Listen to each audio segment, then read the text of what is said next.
ராமபிரான் காலடிப்பட்ட புனித தலங்கள். அயோத்தி சக்கரவர்த்தி தசரதனுக்கு மகனாக பிறந்த ராமபிரான் 14 ஆண்டு வனவாசம் மற்றும் ராவணனால் கடத்தப்பட்ட சீதையை மீட்கும் போராட்டம் காரணமாக இந்திய தேசத்தின் பல்வேறு பகுதிகளில் பயணப்பட்டதாக புராணங்கள் சொல்கின்றன.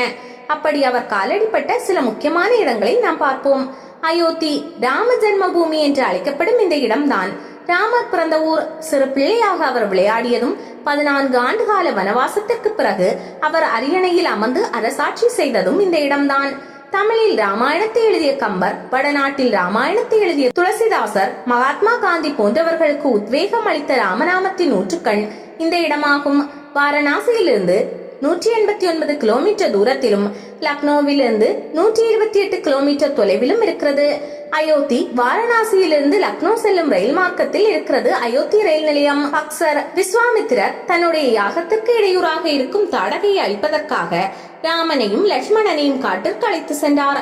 அப்போது அவர்கள் இருவருக்கும் பலை அதிபலை என்ற முக்கியமான 2 மந்திரங்களை உபதேசித்த இடம் இதுவாகும். சித்தாசிரமம், வேதாசிரா, வேத கற்பா, கிருஷ் என்று வேறு பெயர்களாலும் இந்த இடம் அழைக்கப்படுகிறது.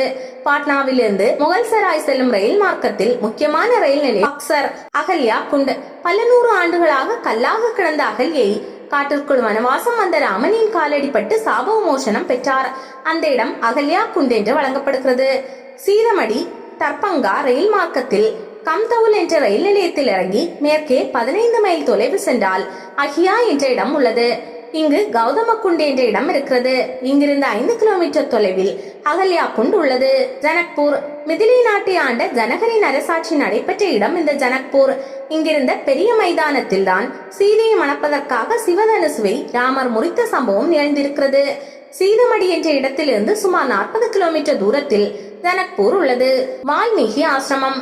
பெரும் வழிப்பறி கொள்ளையனாக இருந்து பின் மனம் மாறி ராமபிரானின் காவியத்தை எழுதிய வால்மீகி முனிவர் வாழ்ந்த இடம் இதுவாகும்.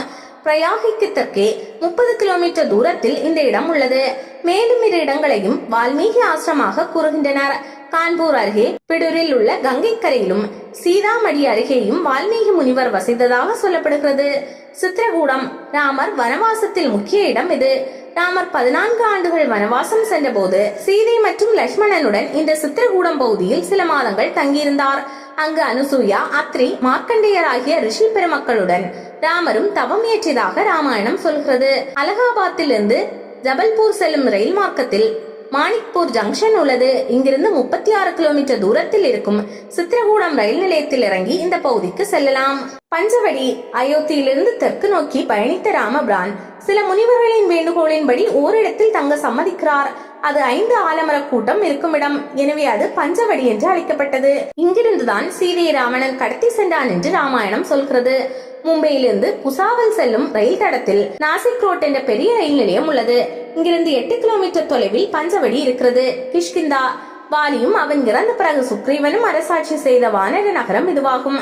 கர்நாடகத்திலிருந்து ஹப்ளி, கதக், பொல்லாரி ரயில் வழித்தடத்தில் அமைந்த முக்கியமான ரயில் நிலையம் ஹான்ஸ்பேட். இந்த இடத்தின் அருகேதான் கிஷ்கிந்தா ராஜ்யம் அமைந்திருந்ததாக வரலாற்று ஆய்வுகள் தெரிவிக்கின்றன. ராமேஸ்வரம். ராமபிரான் இங்கிருந்துதான் இலங்கைக்கு செல்ல பாலம் அமைத்தார். பின்னர் வெற்றி கொடி நாட்டி திரும்பியதும் இங்குள்ள மணலில் சிவலிங்கம் ஒன்றை செய்து வழிபட்டார்.